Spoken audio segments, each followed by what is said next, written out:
Welcome, everyone. Welcome back, friends, to the Predictive Playbook live at Manny's Irish Pub.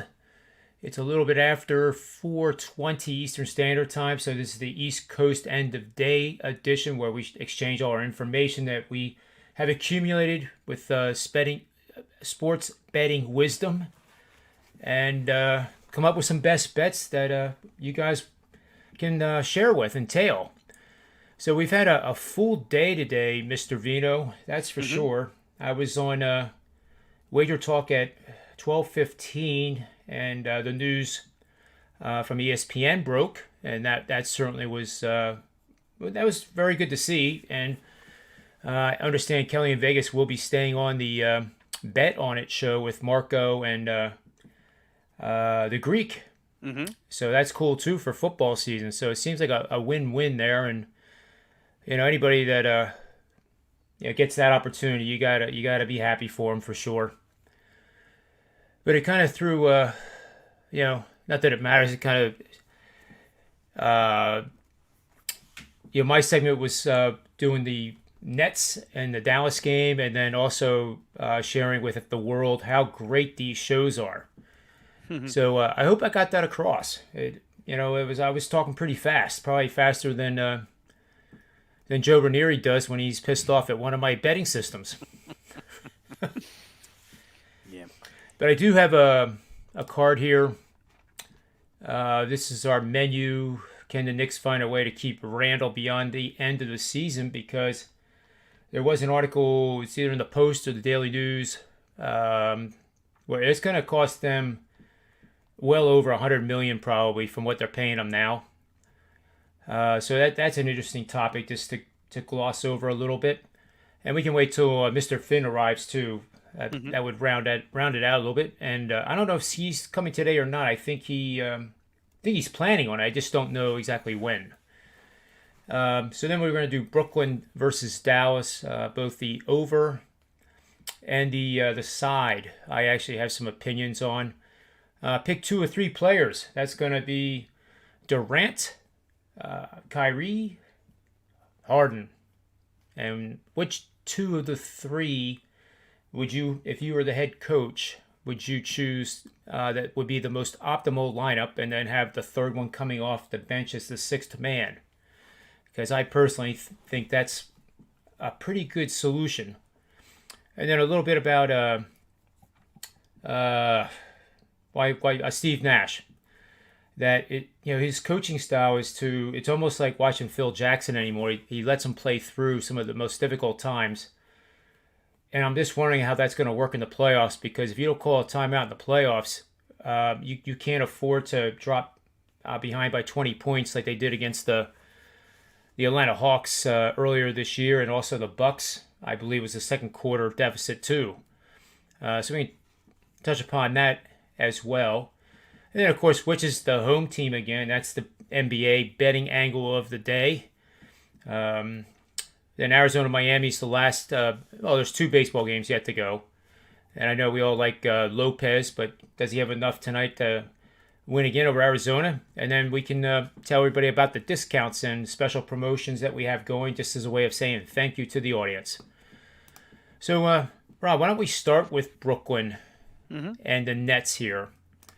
Um, you know, I think the Nets are the play here. I like them actually quite a bit. I also like the over.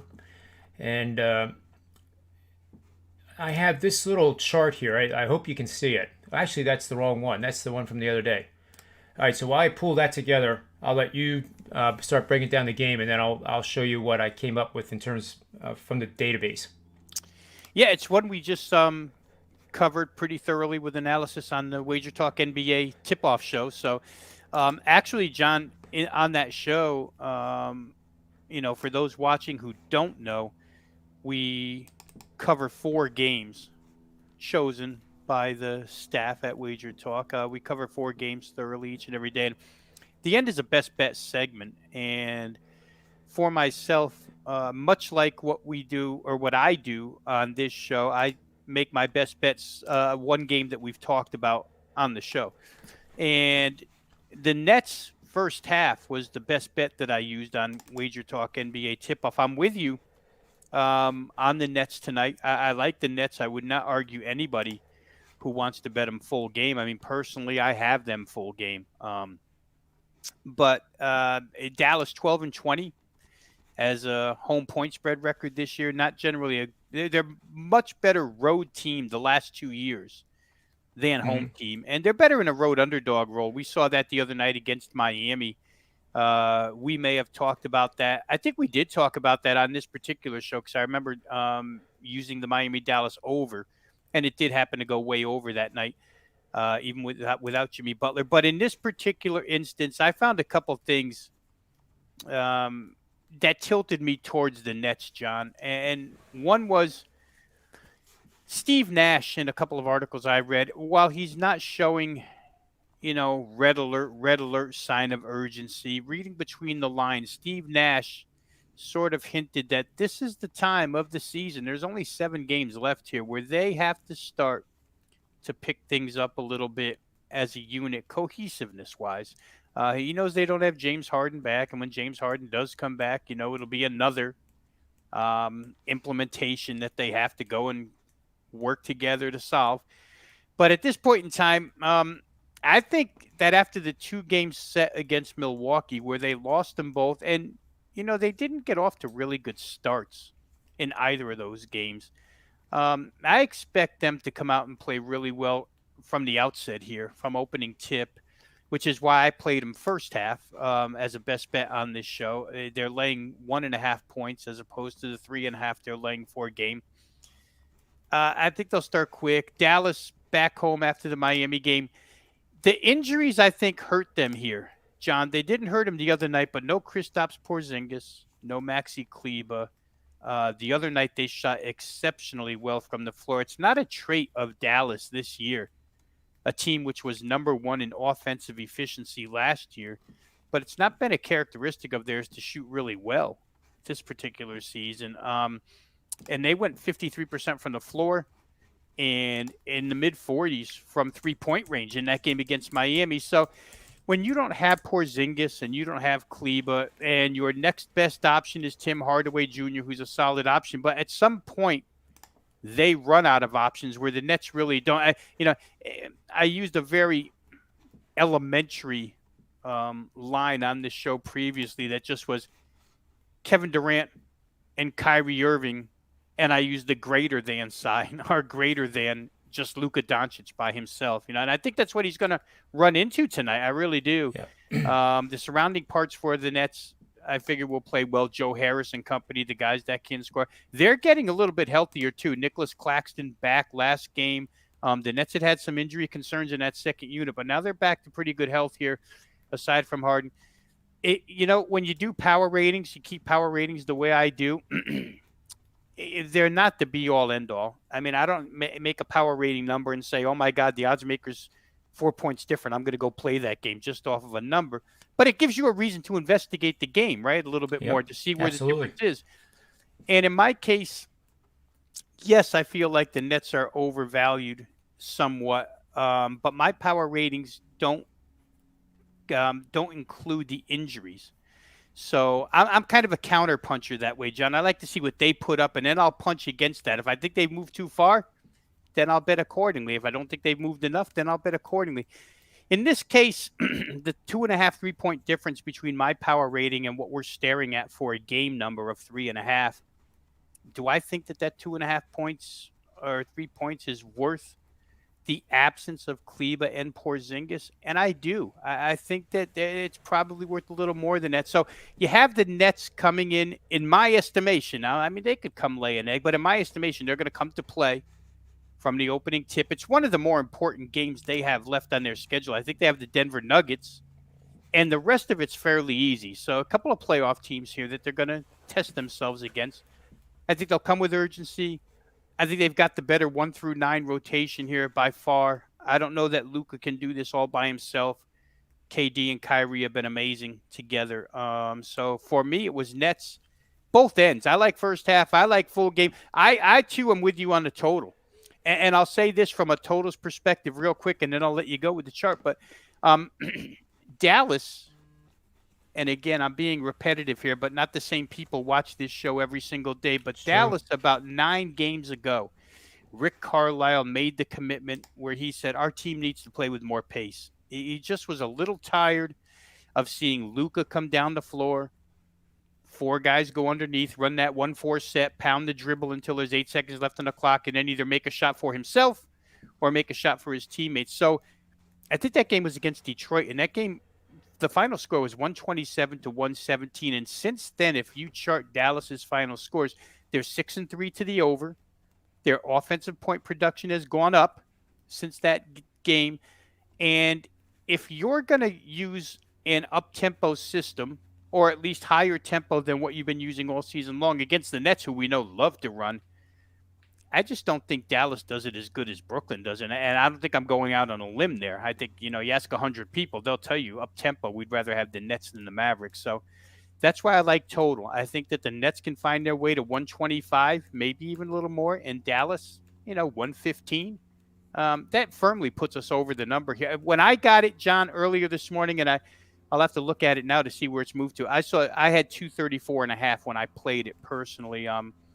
I don't know if it's moved since then, but I thought that was a good number, 234.5. So I like over as well as you. Looking at first half, here's the game. Brooklyn, Dallas is 234.5, 235 now at South Point. And I think you did mention I was watching the NBA show because I enjoy listening to it. It's a fantastic show, and 235 is a level that playing over has hit 67% this year on a 112 and 58 record. So in situations with Brooklyn, they account for 27% of the overs in games played 235 and over for the season. So on this chart, I started digging this morning. Where the heck is it now? Here we go. So this is a chart, and hopefully everybody can see it. It's broken down by the last 10 years. So the number of games under 200 this year is 0. The lowest so far is 200.5. The league average in scoring has gone up just a couple of tenths over the last couple of weeks. We're now at 112. And, as we've been saying repeatedly on this show, 111.8, 111.2 for the last 3 seasons. Then it drops down to 106. So that was really where the big jump was from 2017 to 2018. Now, games under 200, you can see as you move down into the past history, the numbers go up pretty high. And from 2015 back to 1995, there's been over 17,000 games where the total was under 200. Just to kind of put it in perspective. I did a head spin when I saw that one. So now we go over 235. We have 87 games already that are over 235. And you can see how it regresses. And then 2015, there's none. Just absolutely 0. And then the highest total that year was 233.5. And that total, the highest total in those seasons is right here. If you can see my, I guess you probably can't see my mouse, but the highest total column, 217.5 in 2011. You can see how it's steadily gone up. So this actually is like a case study in the market where you did have the big jump in scoring.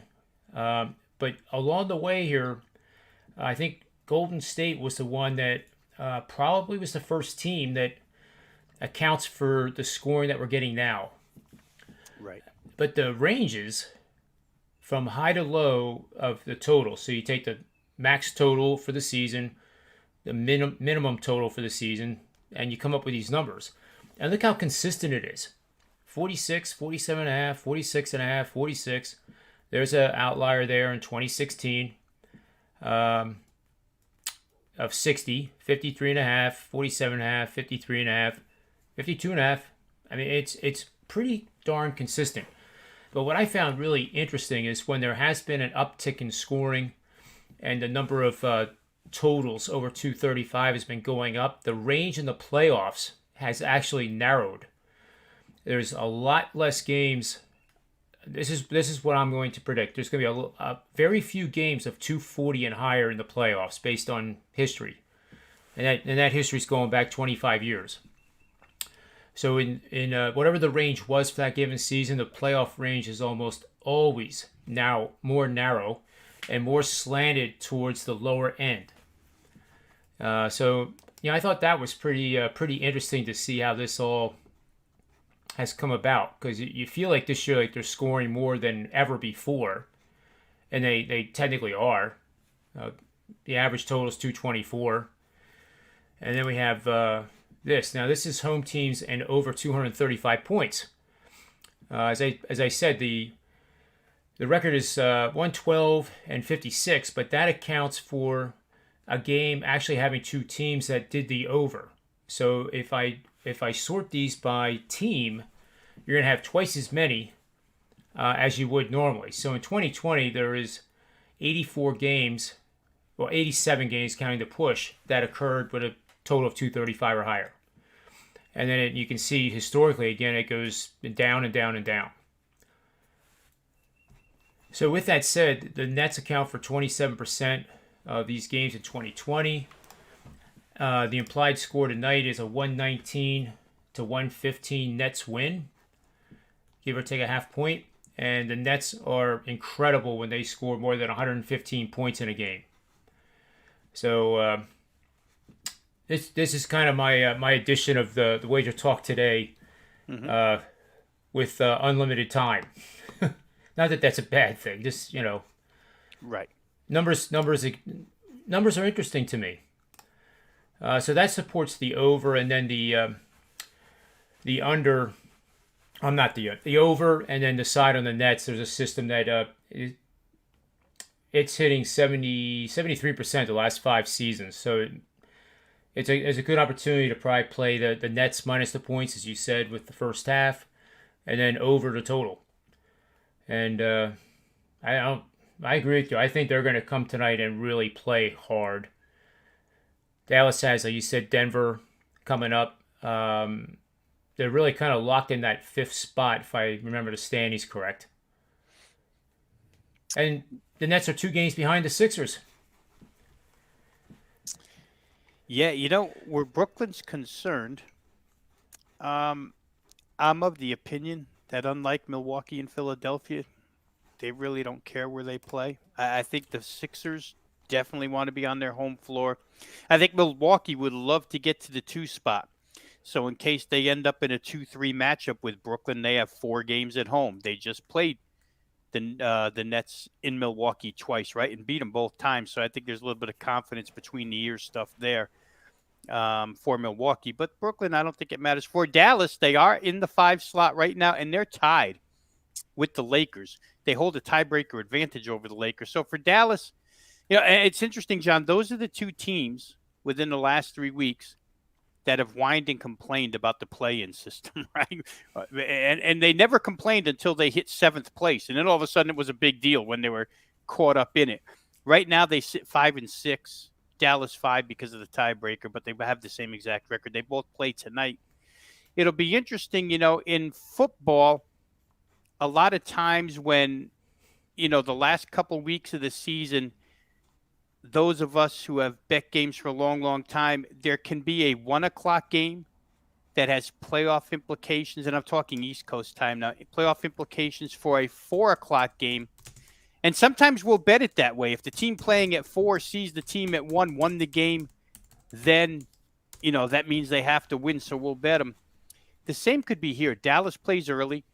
Lakers play late. If Dallas wins, maybe, come 10:40 tonight or whenever the Laker game starts, you go ahead and play the Lakers. Maybe there's a little extra incentive to keep pace with Dallas in the standings. If Dallas loses, maybe there's even more incentive because you get a game ahead of them. So the Lakers are in a pretty good spot tonight with that late game, just situationally speaking, for 2 teams that are trying to avoid that 7 spot. So just another something to keep your eye on tonight if you're betting games as they happen.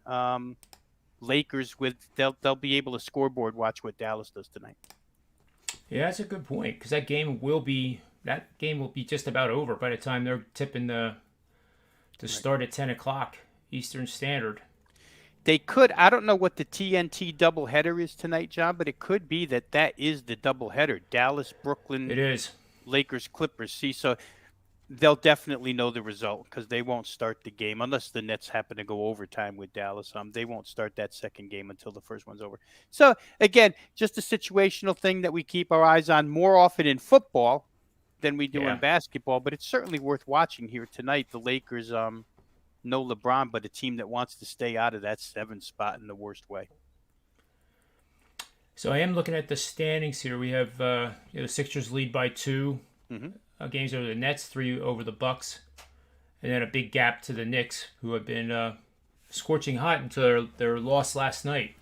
Yeah. I think the best call on the show last night was, I believe you, Ski, and Tony Finn all said that Atlanta was a great bet going against Phoenix, and that Phoenix was just in a really bad situation with fatigue and a bunch of other things, and obviously that panned out very well.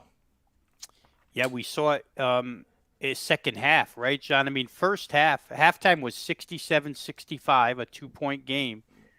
And then the fatigue really set in second half because Atlanta took off like a rocket third quarter and never looked back in that game.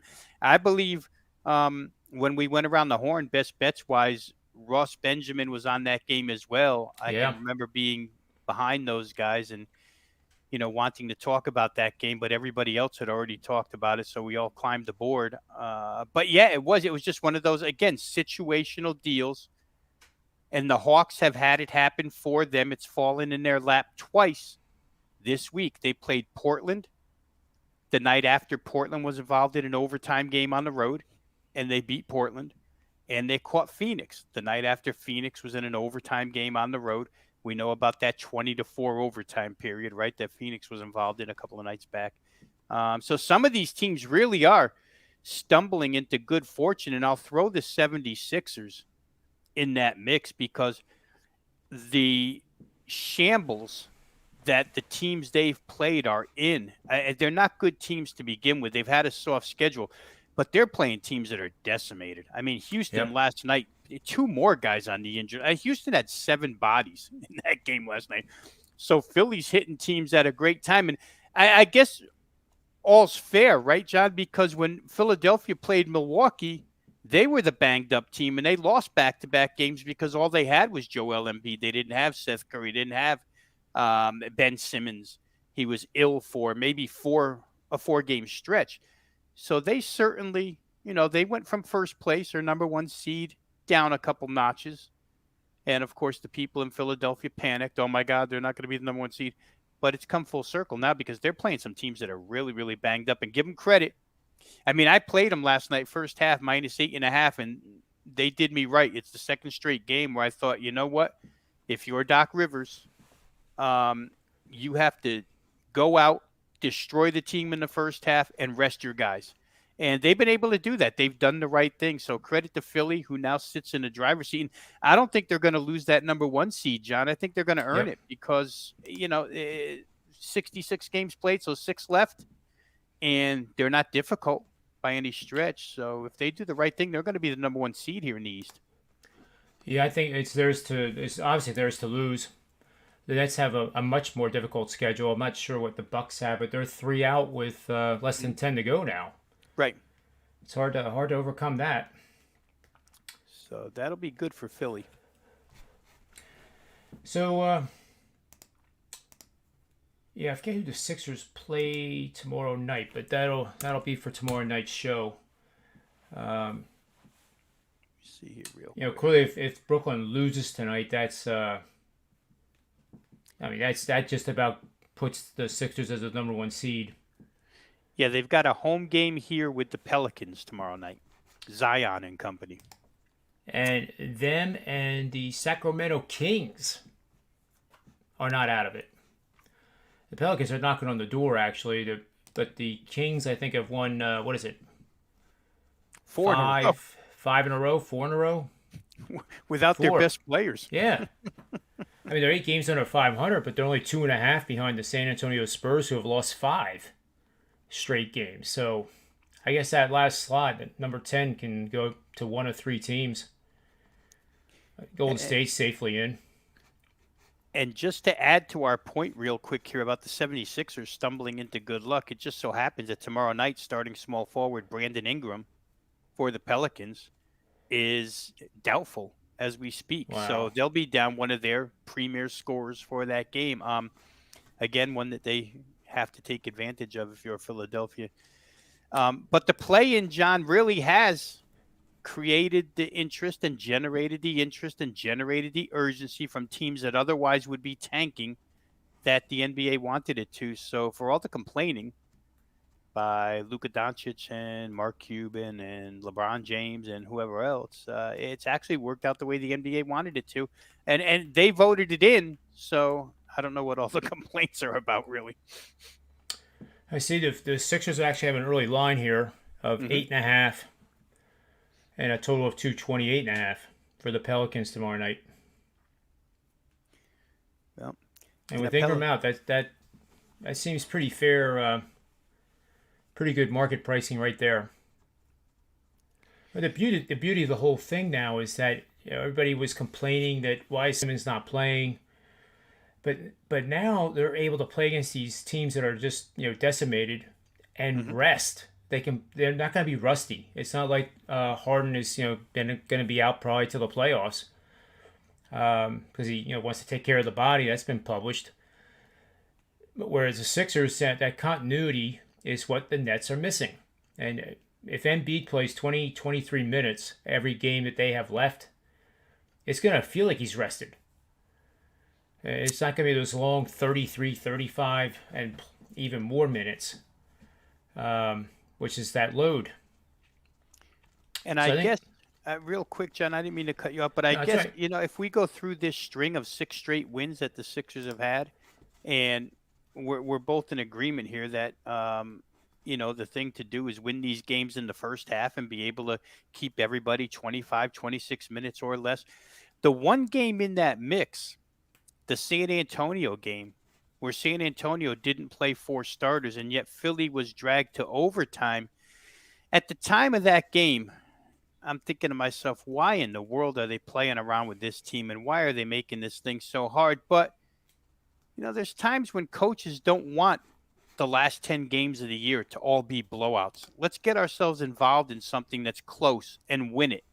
And that'll help when playoff time comes. So, the way I looked at it as the game was unfolding back then, I think is different than the way I look at it now, thinking that, that's the only game in this stretch where they've been the supremely more talented team as far as starting units are concerned, where they had some difficulty. And sometimes you need difficulty in a stretch that long. It's not really good to play 3 weeks worth of basketball where you're just destroying people every single night of the week, because then sometimes it'll bring some lazy habits into the playoffs, and you don't want that. So maybe the Spurs game was good for them after all. Who knows? Yeah, that was the one we thought that if they're going to lose one down the stretch of those last 11 games, that was the one that stuck out the most. And that's the difference. They're winning on the road, whereas under Brett Brown, for whatever reason, they didn't. And maybe it is maturity, maybe it's the experience that Doc Rivers brings. But I still think it'd be pretty cool to see the Clippers and the Sixers go at it, just because of the storyline of Doc Rivers. I don't think he's the type of guy that would ever, for a moment, allow the thought of trying to show up his previous employer, because that is truly a waste of time. The actions of Greg Foster there for the Indiana Pacers, I think, is Wow. enough to teach you the right and wrong things to do. Yeah, and we did. We covered that a little bit, John, not to get too far off the beaten trail here, but the Indiana Pacers do play tonight. So for those watching, if you're going to bet that Atlanta-Indiana game, it could be meaningful to just note what's going on there in Indiana right now. I mean, that has become, within the last 48 hours, an absolute horrendous situation. Nate Bjorken, the head coach, comes out yesterday that his future is uncertain. It's a first-year head coach, and to me, it's just interesting that he's got problems. Reportedly, he's got problems with players. And if I turn the clock back 3 months ago, he didn't have problems with players. Veterans like Malcolm Brogdon were praising how good of a job this new head coach was doing. And now it's turned full circle. And today, we see stuff leaked out all over the place today. Apparently, and it was one thing I read, TJ Warren, star player for the Pacers, before the season started, asked to get out of Indiana because he had a problem with this head coach, and then goes and has season-ending surgery pretty much to make sure he doesn't play, right? Now, his representatives say that's not true. He never asked out. He didn't want out. But again, when stuff starts getting leaked, and you talked about Greg Foster last night, for anybody who saw that in live time or even on the highlight, that was crazy. And apparently, after the NBA tip-off show was over, Tony Finn found an article. He said, Rob, I don't know if you knew this, but do you know why he was so upset? Greg Foster, the assistant coach. And I said, I don't know why. I saw the reaction. And he said in reading this article that Biazzi, the forward/center Yep. for Indiana, took a three-pointer that Foster thought shouldn't be taken, and had something to say about it. On the way back down, Biazzi told him to sit the F down and shut up. So a player going at the coach going at the player. We saw the eruption on the sidelines last night. That's not good. That's not good for any team. And tonight, I know Atlanta's in a back-to-back situation, but so is Indiana. But how could you play at this point in time? And I think you'll find out an awful lot about Indiana tonight, because Tony was also reading an article as we chatted after the show about Nate Bjorken actually campaigning to save his job with the organization at this point in time. And this is when you learn whether or not the players support their coach or not, because if they want this guy out, then they're going to lay down these last 7 games of the year and make sure he's gone. But if they happen to like him enough, they might play hard for him. Last night looked like the surrender flag to me, John, against Sacramento, a decimated Sacramento team, and they were never in the game. Indiana was never in that game. So maybe laying 6 tonight is real cheap. Maybe laying 3 in the first half with the Hawks is real cheap against a situation that just seems to be deteriorating by the second. Yeah, no doubt. You know, a decimated Sacramento Kings team that's won 4 in a row. You know, and then it's okay we get off the rails a little bit, but on the same night you have Washington playing the Rangers, and they drop the puck, and there's immediately 3 fights going on. I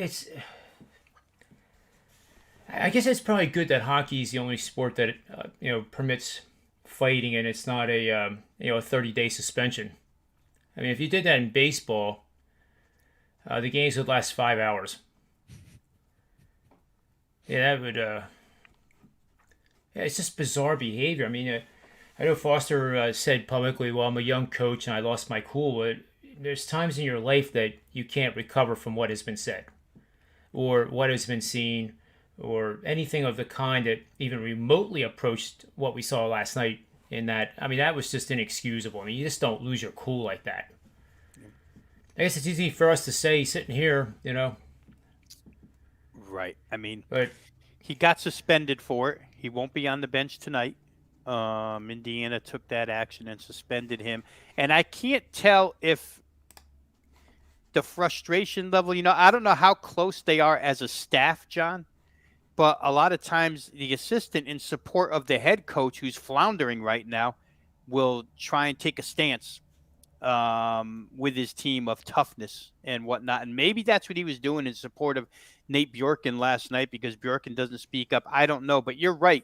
Again, for anybody who saw the highlight, it was crazy. They had to hold him back, and yeah. Greg Foster's not a little guy, and obviously Biazzi's not a little guy. So I don't know. It just doesn't look good for the Pacers right now. Yeah, I don't see how you recover from it. Maybe the head coach can motivate them to play a little defense, but they're a team already not playing defense, and the total's 240, and you got Atlanta, which loves to score. But that line has not moved all day. 240.5 open, and 240 at Circa, 240 at Westgate, 240 at South Point. It just has not moved despite what happened. And point spread either. which surprised Yeah. me that game didn't fly from 6 to 8.5 or something, with people anticipating. Just forget about, the X's and O's, the fundamentals, the technical trends, whatever of the game. Just the situational factor would be cause enough to bet the Hawks tonight if you think that Indiana's a mess for the remainder of the season and they're not going to recover. But it hasn't, like you say, it hasn't gone anywhere, which is interesting. And maybe because both teams are on back-to-backs, and I know that money bets back-to-backs differently than they bet games with days of rest. But still, to me, John, I don't know. I mean, I happen to be on the Hawks tonight. I think that Indiana's the wrong side, and they may prove me wrong, but after what I saw, I can't see that team just waking up today and regrouping No and way. saying, let's go win. Hey, you know what's funny, too, is this is a playoff team. This team is going to be in the playoffs. Pretty sure they're going to make the playoffs, even if they stumble in. And, maybe it gives us a good fade team to cash tickets on for the next couple of weeks through their opening playoff series, because I don't know, maybe they can straighten it out, maybe they can't, but I don't know that they straighten it out tonight immediately. Right. And I think, like you do, I think that Atlanta, with the firepower that they have against a team that is chosen to play extreme pace for the last 3 weeks, Atlanta could go for 130 by themselves tonight, right? Back to back or not. And a good point that Tony made on the show real quick is that Atlanta wasn't pressed minutes wise last night. Their minutes, if you go look at the box score, they were all held 27 minutes or less. So it's not really a taxing back-to-back situation here. And boy, if I know one thing about NBA players after handicapping this for this long, they love to put offensive numbers up. And if they see a chance where they can put up 30 points, bunch of threes, easy game score, then they'll do that. And to me, Atlanta's in line to do that tonight. Yeah, I just pulled up games this season where both teams are on back-to-backs. And let's see, what is this telling me? It's actually favoring the Pacers, believe it or not. It's not by much. It's 33-26 against the number for 56%. And it didn't do anything when I made them a home dog either. But yeah, because the numbers don't account for the situation. If you could somehow type in Indiana's a messed up ball club right now, it might spit out something different for you. I'm going to put in win percentage less than 50. Well, Indiana 22-12, 65%. Both teams back-to-backs. Indiana's home with a win percentage less than 50. I mean, that's nuts. But I mean, you have to look at the games. I mean, you just can't blindly use this to bet on the Pacers. I mean, there's no way. And the over is 18-15 and one push, so that's 55%. But that's nothing. Let's see, real quick. I'm just going to do the last 3 years. Losing record team at home on back-to-back nights and opponent off back-to-back nights is 42-27 for 61%. So it is standing the test of time a little bit. But wouldn't that be a shocker if the Hawks lost to the Pacers tonight? But I agree with you. The Pacers are not the play. I mean, right. I mean, that's not even close. But I think there's times where, and to your point, would it be a shock if the Pacers beat the Hawks tonight?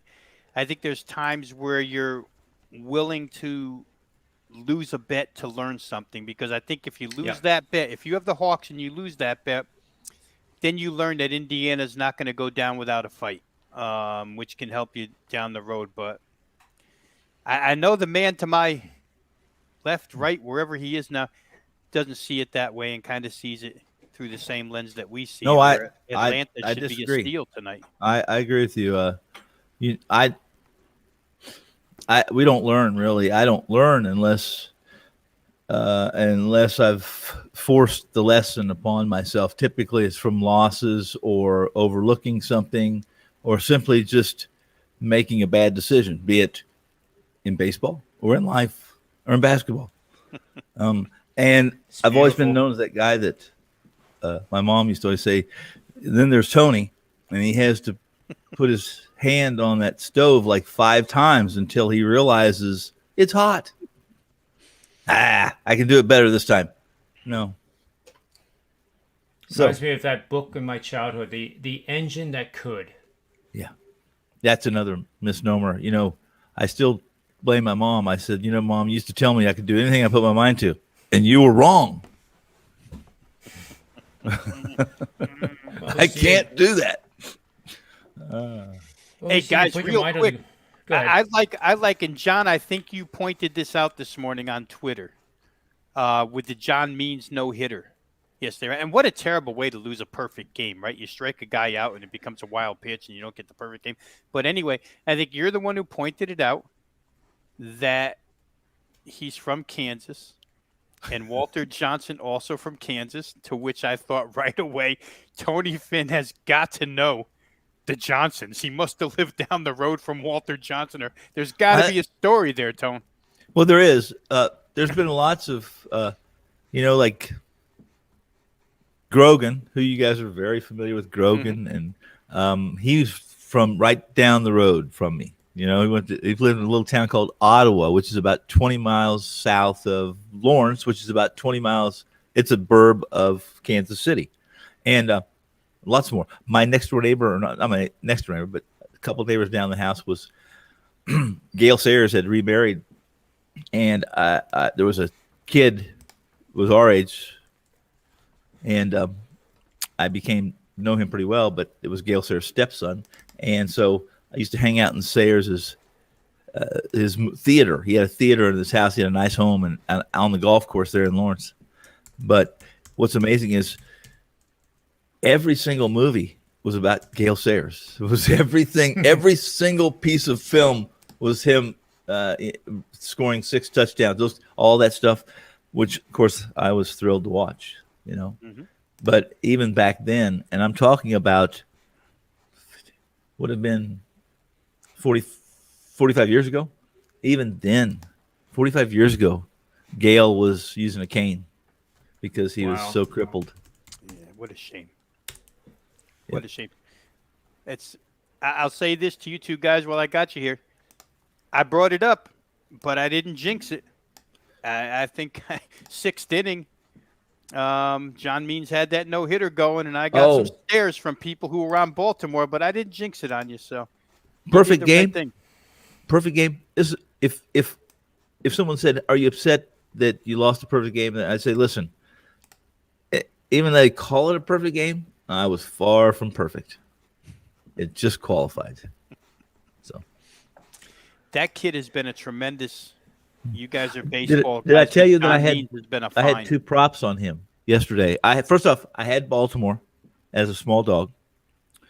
I had him over 6.5 strikeouts, but it was pretty juicy. It was $1.35 minus 35, and I had a the player performance double, which was over 5 strikeouts or more, and Baltimore winning at a $1.62. So he was. And then I got unlucky. I think I was unlucky. I mean, I have Boston. All I need is Boston to win.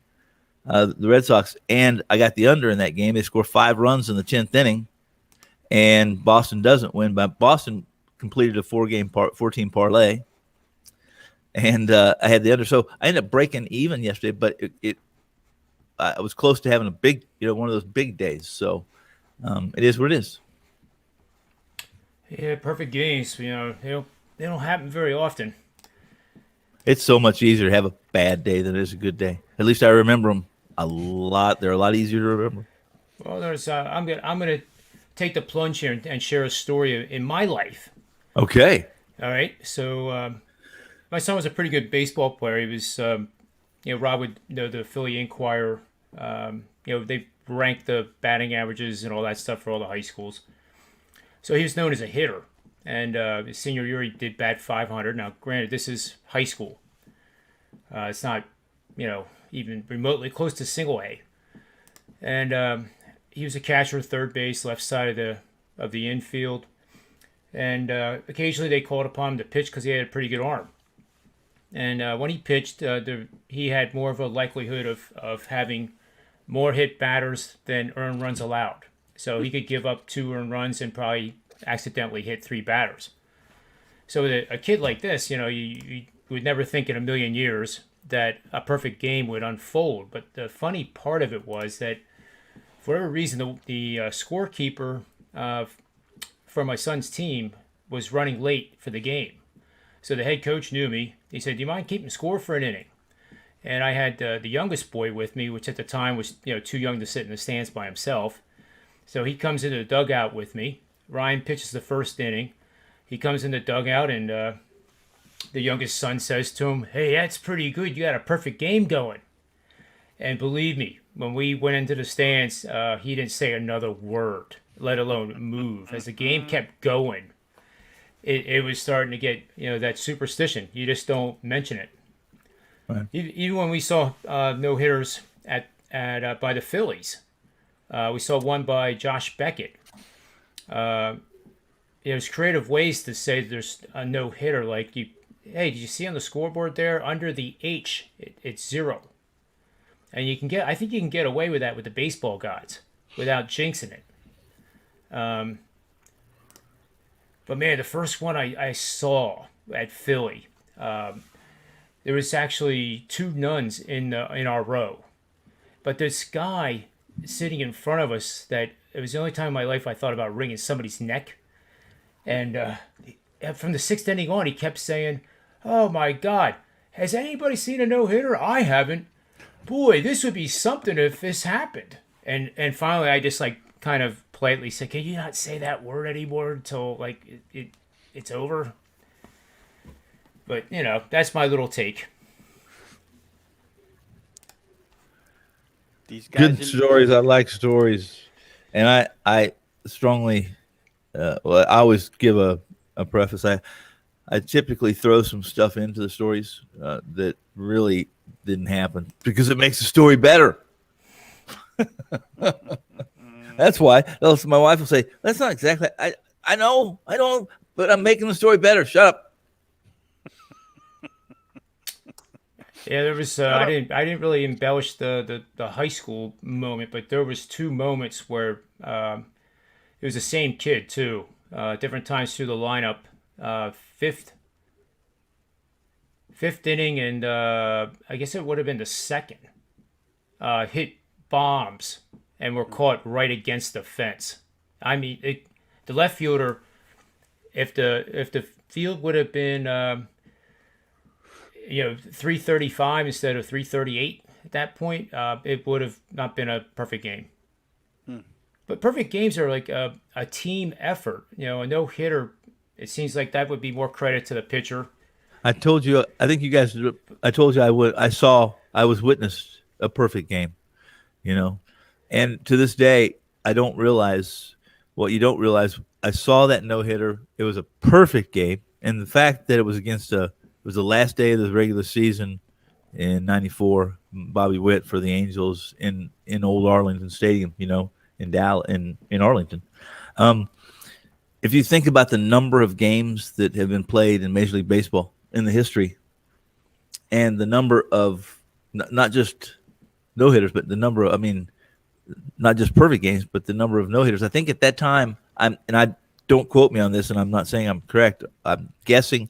I think it was the 17th perfect game in the history of Major League. 17, only 17. Yeah. How many games have been played at that point in time in 1994?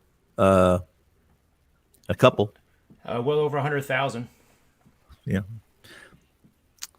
And here's what it was Fan Appreciation Day. There was only about 2,000 people in the stands. Texas wasn't very good. And long story short, they were giving away cars and all this stuff, your ticket, right? And so when we left, of course, we didn't win anything. And I said, I'm going to get a T-shirt made. And it's going to say, I was at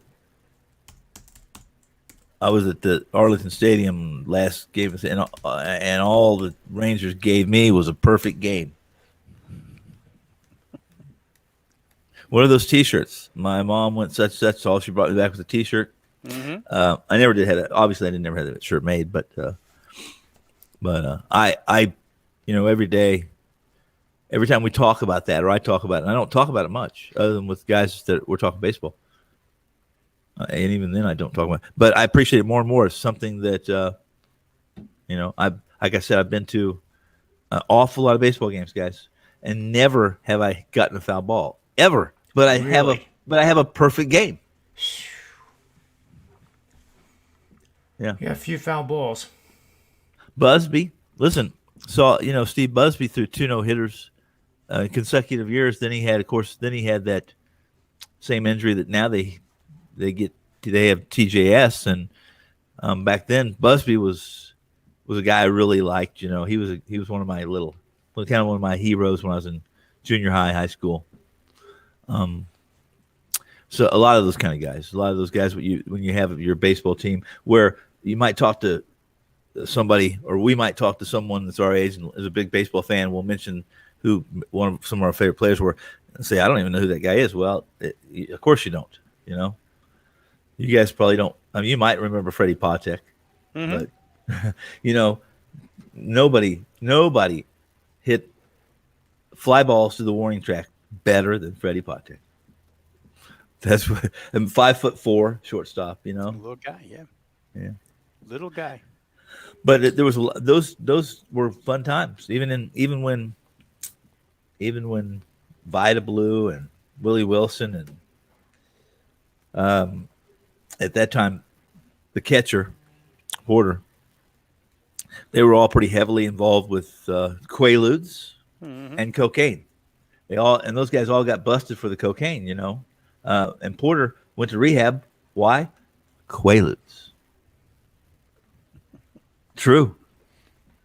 That was the 70s, late 70s, early 80s.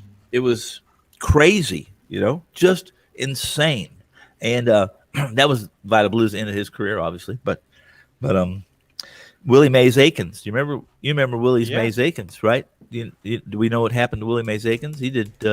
He just got out of Leavenworth. I think he did 15 years in Leavenworth prison for selling crack cocaine, being addicted to it and selling it. Yeah, and this is a guy that hit two home runs in a World Series game. Amazing stuff, I mean, that's sad. That's something. Guess what? Willie Mays Aikens gets to tell his grandkids. Listen, kids, not too many guys hit 2 home runs in World Series games and did 15 years in Leavenworth. Yeah, that's a hell of a I may be the only guy that did this. Probably is. I'm looking at the no hitters on my database. Do you guys remember Christopher Heston? Who? Pitch for the Giants? Yes, very good. 2015 season, June 9th, Christopher Heston defeated the Mets and Noah Syndergaard 5-0. And I don't know if that was a perfect game because hits were 0, walks were 0, errors were 0. Hit by pitch? Yeah, I would have to include that too. Well, how's a drop third strike is an error, right? I don't think it is actually. Yeah, I mean, yesterday it wound up being a wild pitch.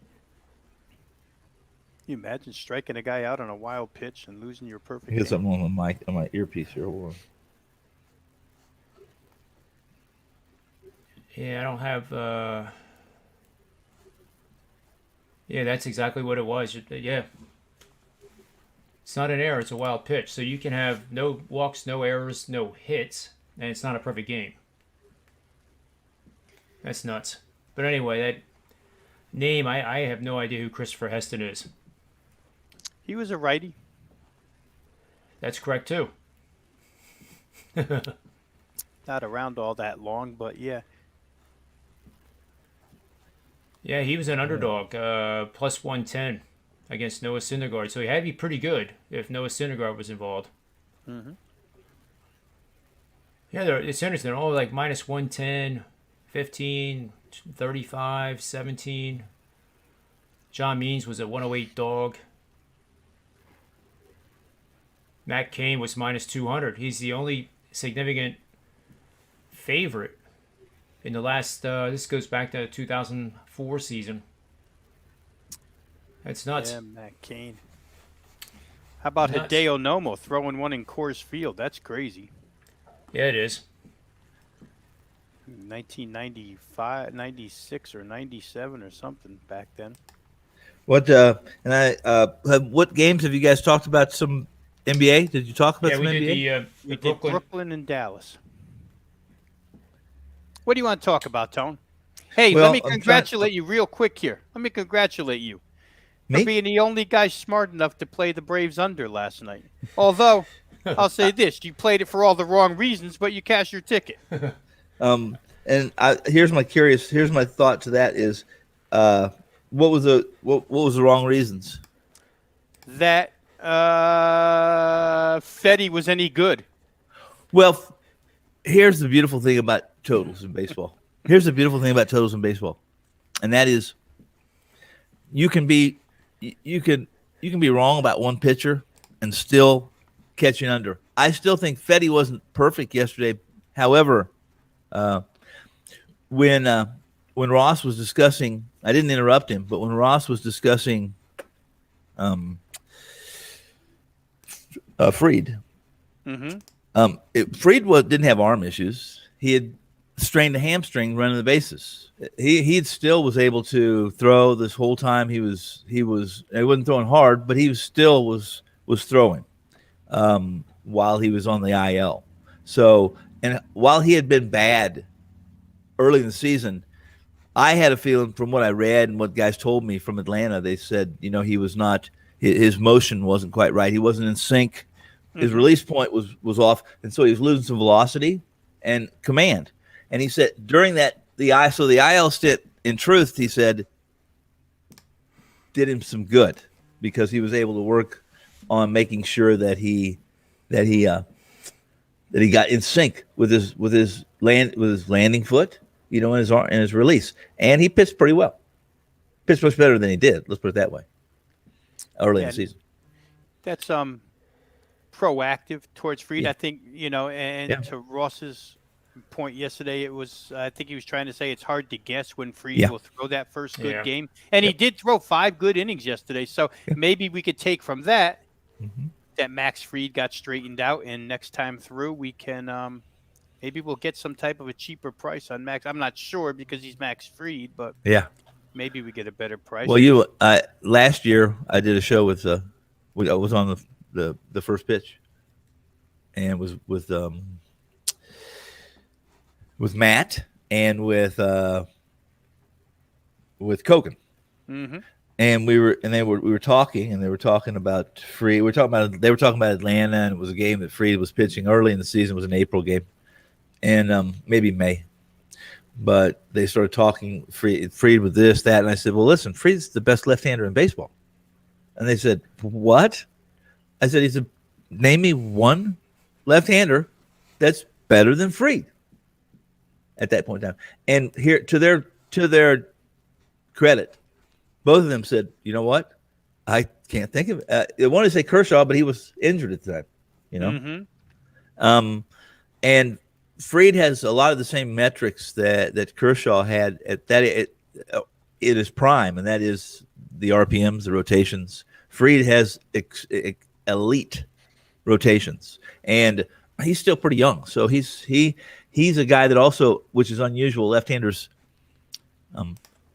typically left-handers don't throw 97, 96, 97, 98 miles an hour. And in truth, here's the deal with left-handers. You can be less than, if you're left-handed, you can be less than some of the good right-handers that are not in baseball because you're left-handed.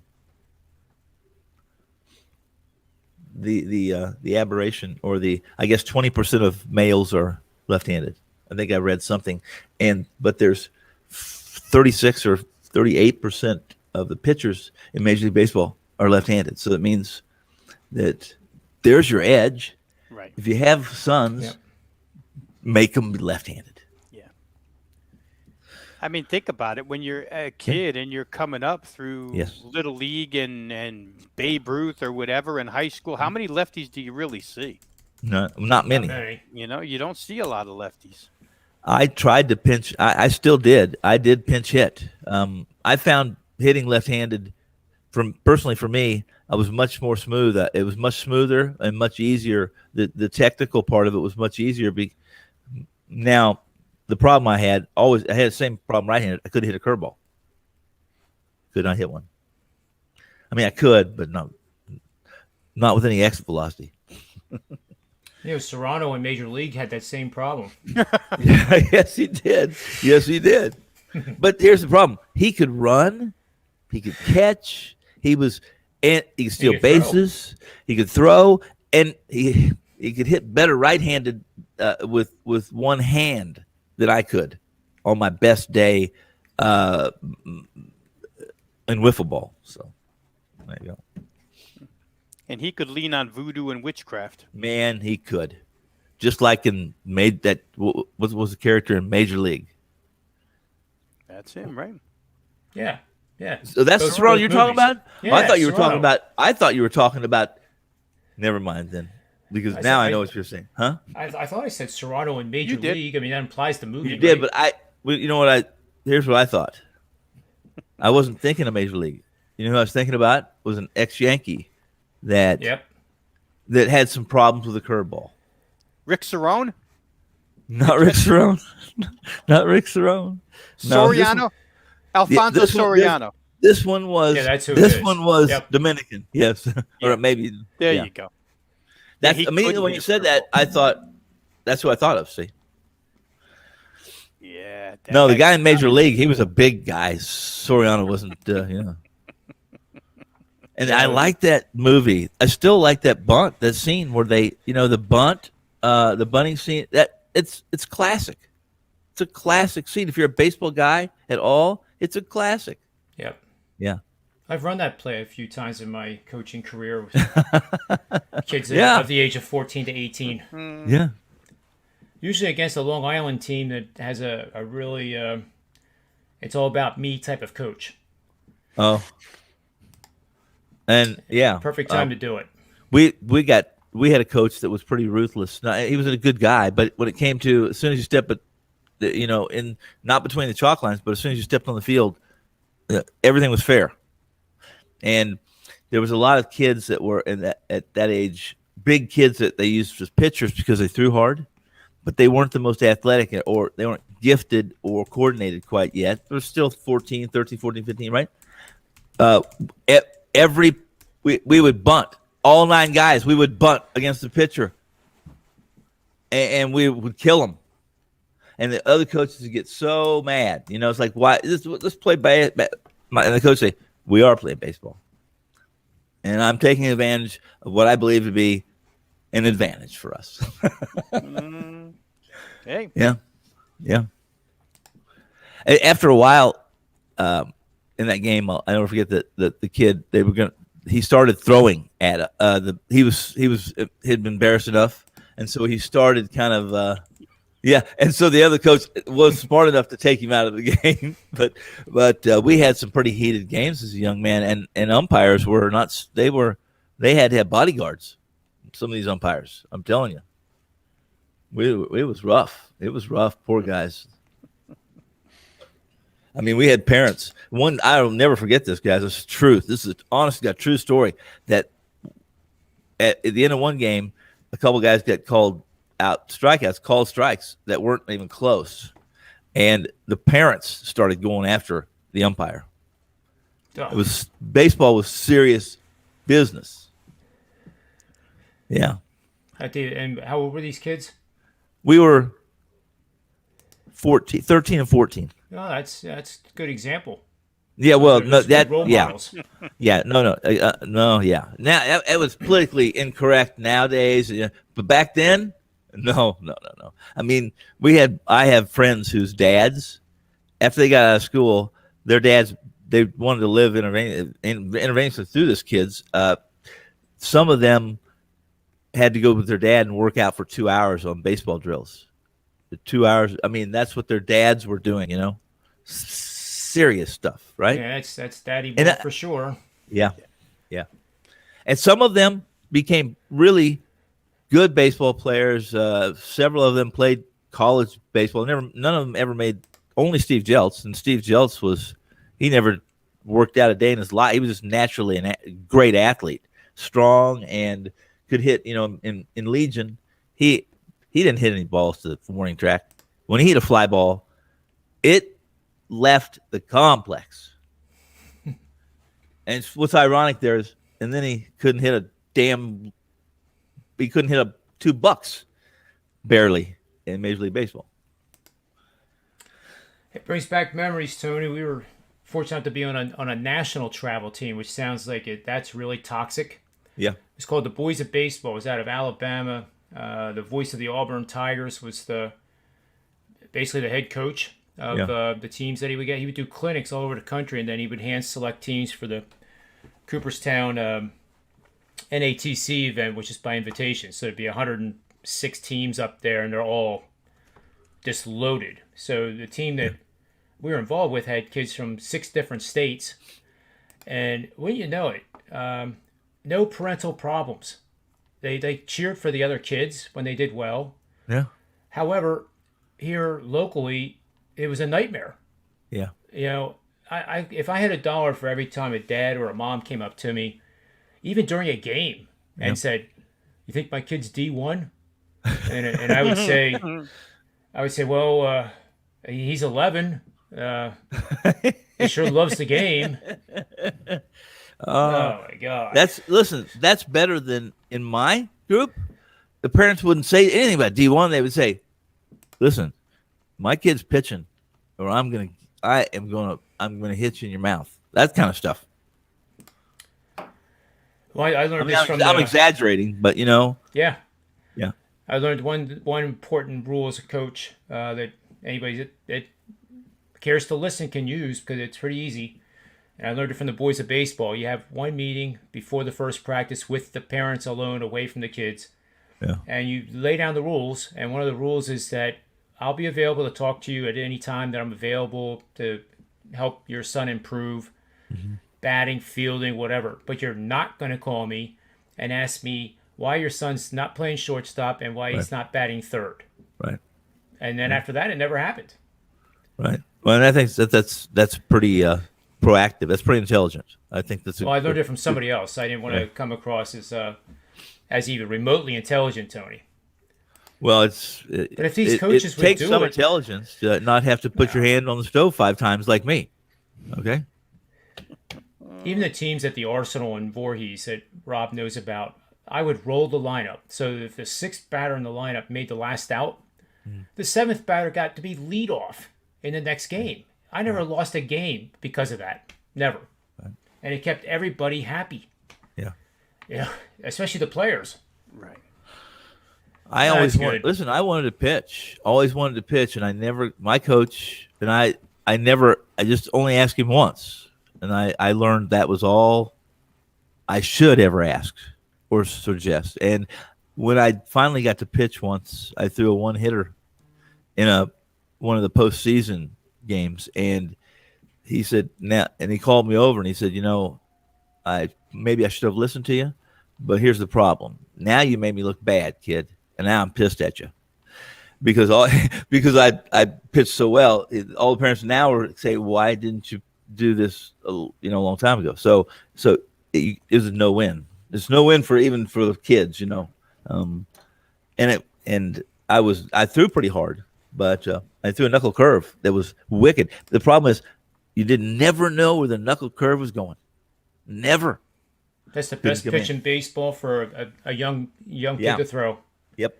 Yeah. There's no twisting there's no, as long as your thumb stays at 9 o'clock or lower. Yep. There's no twisting, and you just throw it like a 2-seamer, and because you have one finger on the ball, it goes slower. But there again, where did you learn? If I told you where I learned the knuckle curve from, I didn't learn from a coach or anyone. I learned it from watching a professional baseball player talk about. He threw it, and he talked about it one day, and I tried it, and I could not believe the break I could get, the movement I could get, and I think it was Mike Mussina, is who I remember it being. Well, we know Kershaw throws it occasionally. Yeah. A lot of them do. They still do. I mean, I watched a kid. I don't know who it was. I was watching some tape yesterday. I was just watching. I do it a lot. I'll pick up some stuff online and watch some tape or some film of players and how they're playing and how they're batting and what their swing is. And he was throwing it using that grip for a changeup. Yep. One of his, yeah. Because it's deceptive. It's the same arm speed as a two-seam Right. fastball, Right. but gravity and Yeah. the less spin works to your advantage. What's the best pitch in baseball? Who has the best pitch in baseball right now? Do you know what the answer is to that, Tony? Because that's the I do. first question I ask my team, every single team I've ever coached. Yeah. What's the best pitch in baseball? No, I mean who has the Strike best? one. Yeah. Strike Oh, one. I like that. But I mean, who has the hardest pitch this year in baseball to hit so far? I didn't know it until I read it, and then I started looking it up, and I started learning something about that too. And it's a splitter, and it's Okay. thrown by Yep. who's it thrown by? I think batters are 1 for 55 this year against that pitch, is what I think I read. And So many guys throw a splitter. I can't think of it. he's an everyday player, and he pitches, and I think he's pitching. right this year. I don't know. Ohtani. Yes. One, I think I read. Look, I will look it up. I'll look it up after this is over, and we'll mention it next time. But, I watched some tape of it. It's a really a nasty. I can see why they're 1 for 55. I mean, if you're swinging at it, you're not even close to it because it just drops off the table almost. Yep. Yeah. What do you have? 6 walks last night? Listen, really, do you think this kid's capable of leading the American League in home runs if he didn't pitch and so he didn't have to take a day off? Yes, I do. I do too. Yep. I do. do. Yep. Yeah, he's that. Do you remember when they were recruiting him? I remember when they had all that film on of when the major leagues were over there trying to convince whoever is in control of those kids or wherever they signed or parents, and it was he would not come to MLB, wouldn't come to America and play Major League Baseball unless he could be a two-way player, unless he could pitch and play in the field. He would not come. Well, Yeah. I think it's a distraction, Tone. Well, I think it's a difficult I mean, that's as technically precise as pitchers are or have to be good, elite, especially. It's pretty tough to. It's like when we were kids, our coaches didn't want us to play golf because they said, "You guys are not to play golf. Screws up your swing." Well, and here's how far I heard an analyst dissect Ohtani the other night to the point where on days, this was his take. I can't remember the analyst. On days when Ohtani pitches, he should not hit third in the lineup. He should hit seventh. It's too much to go out there and throw the top of the first and then have to run in and worry about batting.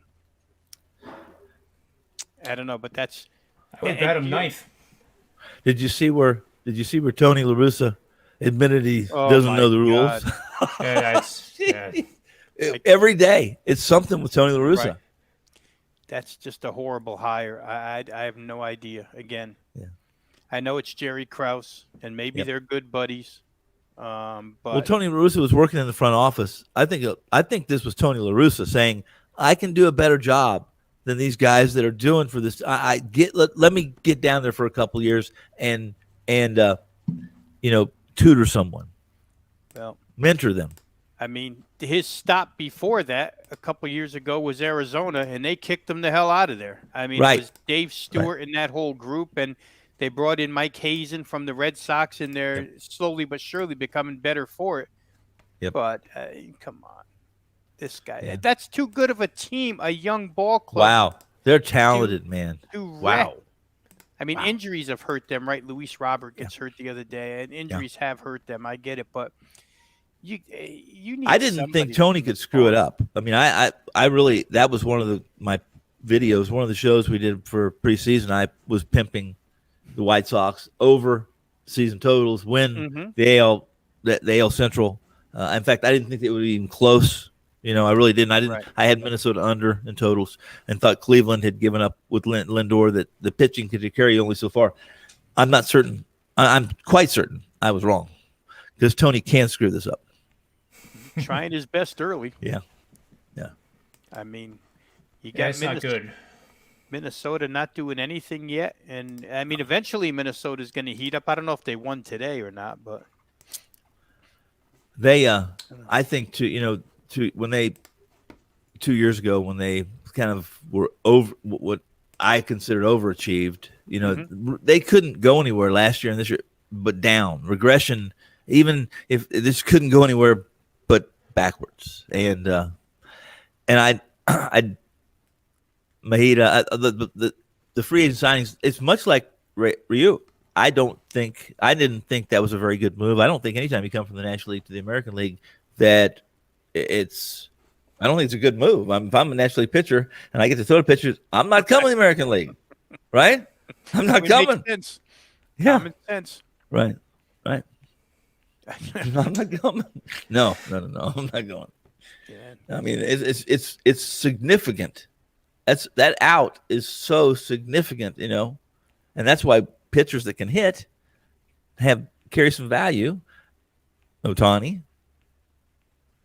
Who else? Who else was a good hitter? There's been Greinke was a good hitter. He was. Well, he pitched in American League for a big part of his career. When he was with the Dodgers, there was a game in Philly where he was leading the majors in ERA, and he got shelled on like a 100-degree day in Philadelphia in the first 2 innings. I'm going to say it was like 5-0, 6-0, and doesn't he come up and hit a 3-run homer? Right.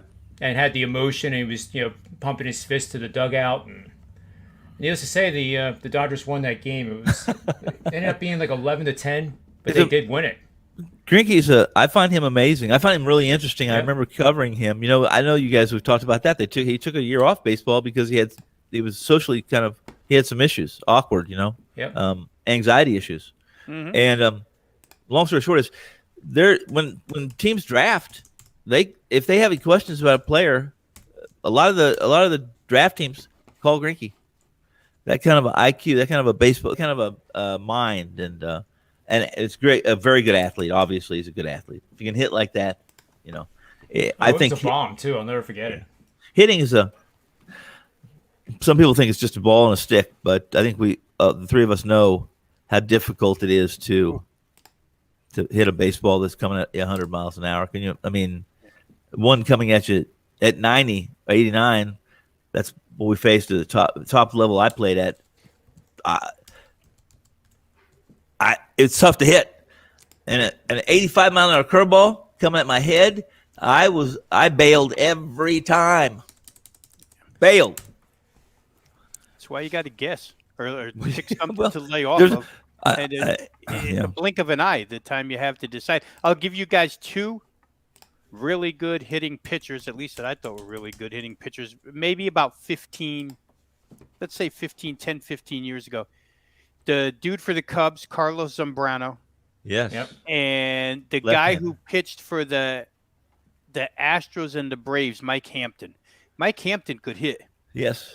He pretty could. well. I don't know remember. what their career averages were, but I just remember Zambrano could hit for power, and Mike Hampton could just hit. He was an athlete.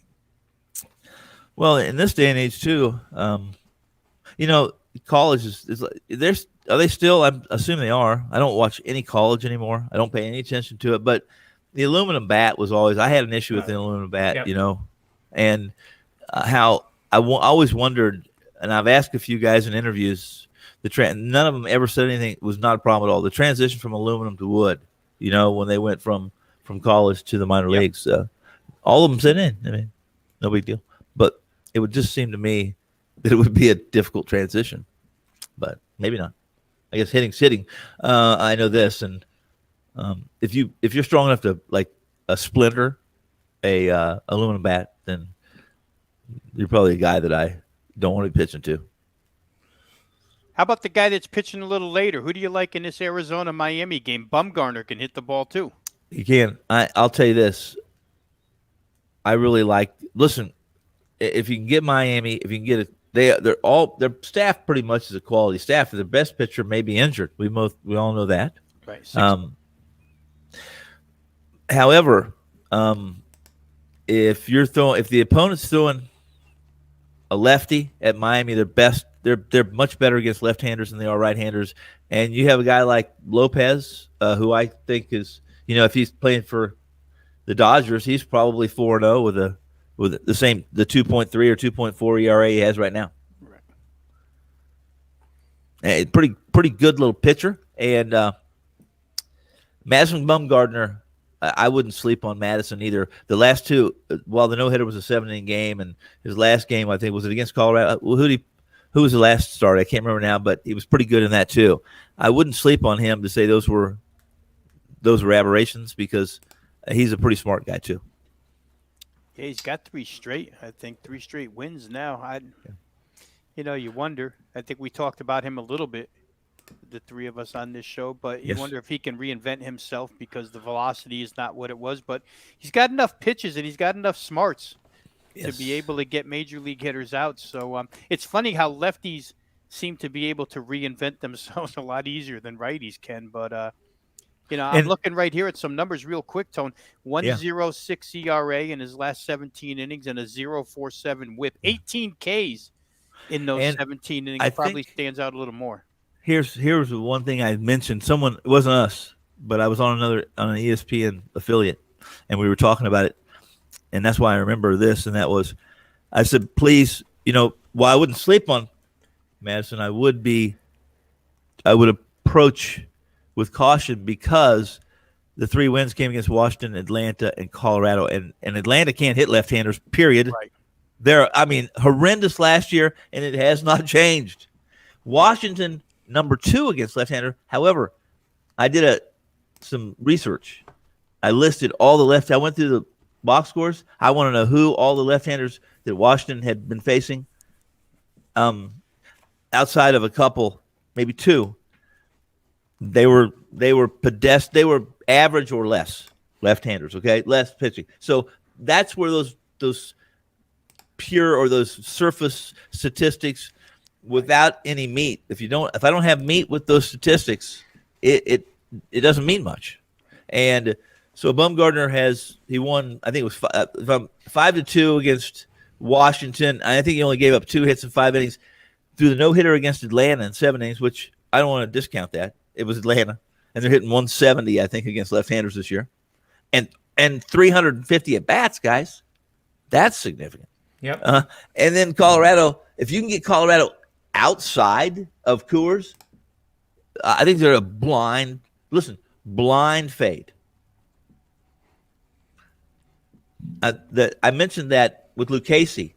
Was in a fantasy show too. Luke Casey was getting 2 starts this week for the Mets, and they get Colorado this weekend, right? Now Luke Casey he wasn't very good early on Monday, but however, get Colorado in City, and you're probably going to get Luke Casey to pick them, depending on who's pitching for Colorado. But unless it's Gray, you're going to be a favorite. You're going to be a $1.30 favorite, even me or you.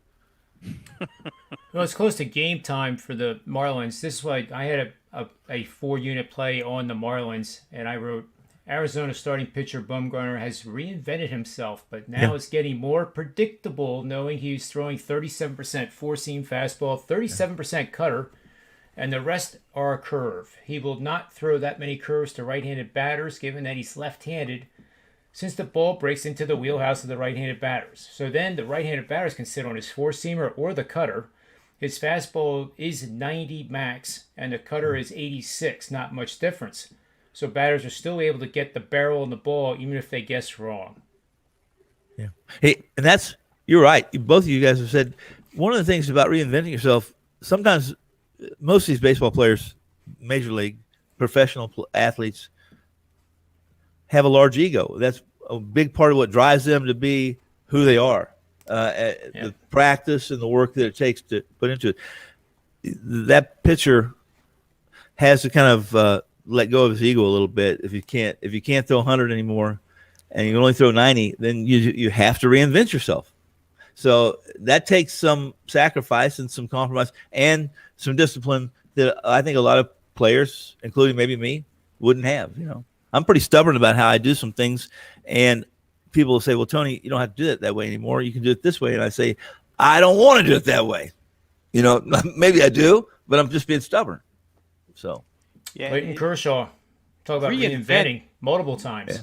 Yeah, and it's a fancy way, guys, of really saying, I think the best two words are precision, because when you don't have to worry about, you can get away with being over the plate if you're Madison Bumgarner years ago. You can't get away with it anymore. So you have to be more precise on the corners, and there's a little more deception to it when you Yep. reinvent yourself. So those two things that he's probably capable of. But these Miami starters, Tony, you talked about them. I mean, as 5 inning plays, yeah, these, to me, these guys are all good 5 inning plays. That bullpen hasn't shown enough yet right. to trust them, and the offense isn't good enough to really trust for 9 innings. But to No. have a 1-run lead with any of these guys in that rotation, whether it be the lefty now Trevor Rogers, oh my goodness, he's Wow. as good as Yeah. any of them. Wow. And let me tell you something. I thought, well, it's early, but his metrics are pretty good too. They're pretty good. It's not. He's not one of those 2.5 ERAs with an xFIP of 5.1. Right. Just isn't. So, Right. pretty good metrics, which is promising. That's what you like to see. You really like to see a guy who maybe he's only striking out 7 per 9, and you can't be an elite pitcher in my opinion, unless you're striking out 9 to 10 minimum per 9. You got to have that ratio. Yep. You have to miss those bats. One missed bat can save your FIP or your ERA, whatever you want to use, a large number, large. But I will say this: I've been doing some work on some articles that I'm going to put up in the Wager Truck News on the baseball and some of the weather. What are we going to do? What's Major League Baseball going to do? What are these teams that have developed players around the ball that's juiced, and now all of a sudden pitching to contact may not be as detrimental as it was last year and the year before with the juice ball. It's not. I mean, listen, exit velocity not the same. It's traveling like 6 feet less on an average, basically in a vacuum. They've done the math. You know, John, more than me, and that is the exit velocity last year of 105. Those balls would travel 6 feet further than this year's ball. So something's going on. So with that, who are the smart organizations? Who's going to make the proper adjustments? Red Sox. That's Moneyball City now. Right. Well, it's been that way for 15 years. Who and us as cappers, which of us are going to make the right adjustments? Because I haven't done it yet. If the temperature is 10 degrees different and the same ball is hit both days, how much further does the one travel on the hotter conditions of 10 degrees or more? In what venue? No wind. No wind. No wind. Air temperature the same. I mean, Oakland, we both know the air temperature is 10 degrees less. Okay. I would say that 90 degrees in the Coliseum and 90 degrees at the K. I still think the K is going to travel further because of the, you know what I mean? So I would say the difference would be 10 degrees. I would say probably 2 or 3 feet. It's pretty close. It's actually like 4.5. Okay. And believe it or not, it actually that's a big difference. Going down to 50 degrees, it's the same. From 60 degrees to 50, 50 to 70, 70 to 80. When you get above 95, however, the temperature between 90 and 100 doesn't matter. Yeah, it really doesn't. It's like 1.2 feet or something. It's ridiculous. How many people have asked you about that? How many people have asked you that? And my answer to them is always the same. I don't know about you guys. So they say, why are you guys talking about air temperature or degrees at first pitch? Why are you doing that? Well, I said, well, you ever tried to kick a football that's been sitting out in the cold at 40 degrees as compared to one in the summer? That's the difference. And and if you've done it, then it's pretty much hits you right upside your head and saying, I get it. The one thing I learned about, cold temperature baseballs and footballs is that the one thing inside a dome when the balls are deflated less Yes. than legal amount, Tom it, Brady it leads to a shitload more points.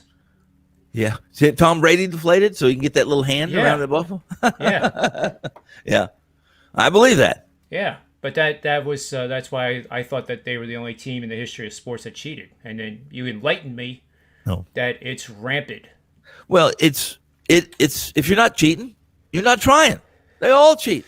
Right. Right. College all Some the way cheat up. better, and some coaches, Baylor fans, please forgive me. Some coaches cheat better than others. Till they get caught. It's not cheating unless you get caught. It's usually the powerhouses too that are the ones that get caught. It's not the They have the most. They have the most cellar eyes dwellers. balls. Yeah, Well, and they have the most enemies, that's right. Yeah. especially in college. I mean, an SEC school has no problem ratting out another SEC school. I don't No know problem after the there. show's over today when we sign off.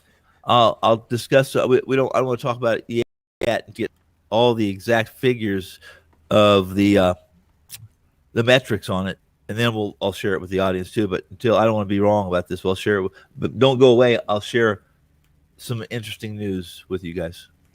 Let me go real Okay. quick here, Tone, because we were, we spend our 5 seconds or so bashing Tony La Russa, but then before you Yeah. said which teams are going to adjust to the shorter travel of the baseball, Yep.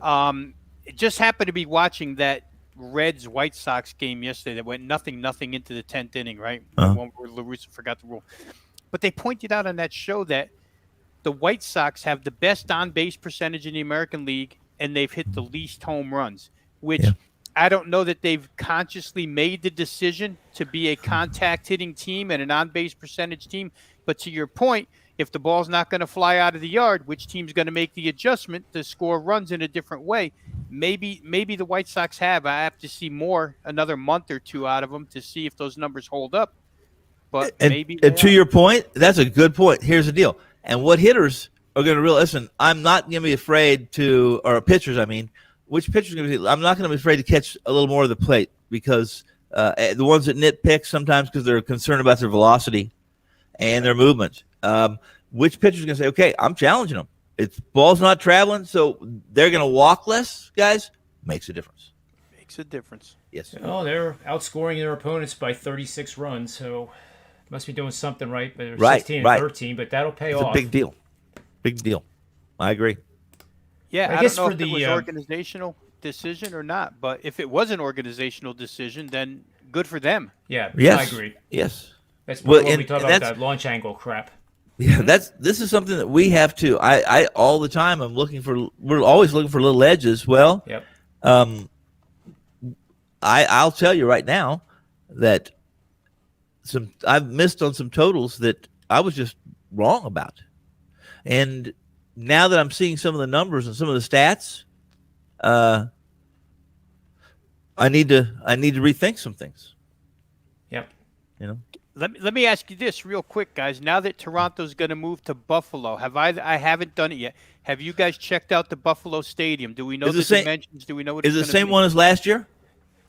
I'm not sure. That's why Well, I'm asking. I'm not I will sure. tell you the same one, and I'll look it up and we'll talk about it. I'll share it with you guys. But if it's the same one in Buffalo, Rochester, that area, as last year, it compared to Major League Baseball's average or a stadium that was maybe a little bit hitter friendly. Okay, that was a compare. However, here's the deal.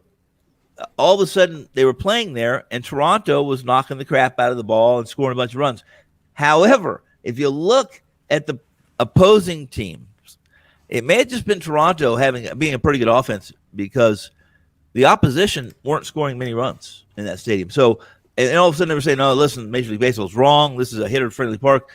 I'm not certain that it was, to be honest with you. It was Toronto, who's pretty talented offensively, and they've shown that. Listen, they've not only shown that this minor league park they're playing in Florida fits them pretty nicely, because look at the dichotomy between what they do there and what they do on the road. There's a big difference offensively.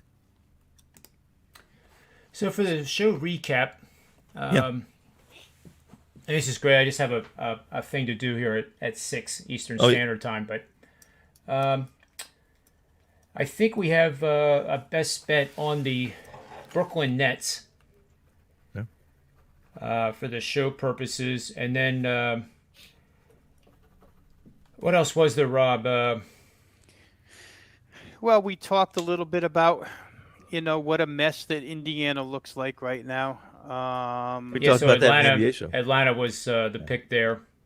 Yeah, Atlanta, we hit on that a little Yep. bit. Baseball, there was nothing really to hit on. I mean, we just talked about Arizona, Miami somewhat. Yep. I don't know if either of you got – well, John, you said you have a I play gave on away, the Marlins. Yep. Yeah, so we'll put the Marlins down. Atlanta was my best bet of the day on the NBA show. Because I don't believe for 1 minute that Indiana is going to flip a switch. They looked dead yesterday. Yeah. And they did it against a team that doesn't play any defense. I mean, none. I have to do this real quick before we end. Go. Because we didn't do this. I understand that it was misinterpreted. I read it. I know what tanned means. Joe made you read it to the class. I know. I did. I got it done for you, John. I really appreciate it, Tom. I mean, it's just, what really matters, I think Ski was one that said it on our show, is that all this stuff in the red, the maroon area, is meaningless. All you need to know is bet the under in the Clippers Lakers matchup, Yes, and that the parameters hit 69% over the last 3 seasons. But That's all you need to know. No, yeah, but what's in the red's important. You know why? Because all that stuff makes you, if you don't win, it still makes you feel good about losing. I'm on the right side. Damn it! Look! Well, it didn't win, but I feel better about losing. But see, I do. Listen, I do thorough, detailed write-ups, and I've always said, listen, I'm going to listen. Even when we're wrong, I'll make you feel good about losing. Yeah, you know what I'm going to do to Joe tomorrow? Yeah. Being the psychologist that I am, I'm going to give him a betting system that loses 30% of the time. Listen, I'm going to see if he twists it around and go, what the hell is this? I strongly suggest you keep doing it because I told Joe today, I said, listen, I know that John's fucking with you. I know he's doing it. All this is on purpose for you, Joe. Oh, it was so funny. I was telling John that after the show was over, he made us made the guys put the graphic back up again. Put that goddamn thing up there again. Do you think it'll be his head will blow off his shoulders if I do this betting system is 30 and 70 against the spread? And if he's watching the show, no one deserves it more than Joe. And nobody appreciates it, John, more than me, Tony, and Ski when we're on together to watch it because he was. Read that second and third paragraph, Tony. I try to hand him my glasses the whole time. Here, because he's doing this. Yeah. What? I can't. What? It's funny. Good Christ, what the hell does that mean? Good Christ. Well, I mean, the system has nothing to do with the Bible, first of all. No, but That's if Joe ever has kids, that kid is going to be animated and know every curse word by the time he's in 2nd grade. Right. Because that's his go-to phrase. Good Christ. Good Christ. Shut the hell up. Good Christ. Put a Swiss flag on him. I did hear Tony say after Joe introduced him to do his final pick, the 60-second thing, and Tony goes, "Do I need to talk loud?" Yeah. That was awesome. Joe anyway, well, it's been it's been this ongoing thing for now 2 years. Is that Joe would make fun of Tony, and even when I'm right, and today it's like I'm not even talking to you guys because the 1 + 1 is 2. I don't give a shit what you tell me. Yeah, that show is just fun to do when the 4 of us are on it. It's just I look forward to that Thursday show. Yeah. Okay, listen. Someday there'll be a 5-minute segment for me actually to appear and say, Joe, I'm tired of you talking behind my back. Now here's why the don't system. you? Why don't you come on and just do the if you do that segment? Right. No one can explain it better than you. You wrote it. Yeah, I mean, yeah. Tell you what, Rob will get that done for you. He will get it done for you. I tried to get Joe on the show today. John asked me to. Message him in Slack, and Joe never replied. The reason I apologize for being late. Do you know why I was late today?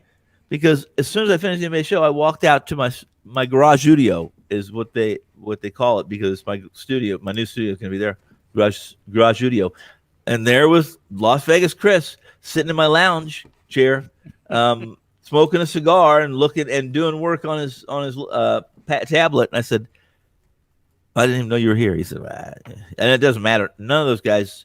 We don't ever lock the house, so it's one of those deals here that there's no knocking. all good. You just come in.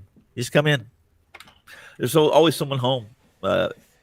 Most of the time, it's me because every time I leave more than a mile, the police pull me over and say, "Tony, you're way too far from home. Get your ass back home." And on that note, There you go. we'll end here. We have the bets for the show are Brooklyn, the Atlanta Hawks, and the Miami Marlins. Those three. So that sounds like 3-0 to me. I like it. For my good friends and pals, Tony Finn, Rob Vito, myself, Predictive Playbook, Joe Ranieri, and Wager Talk TV, may all the wins be yours.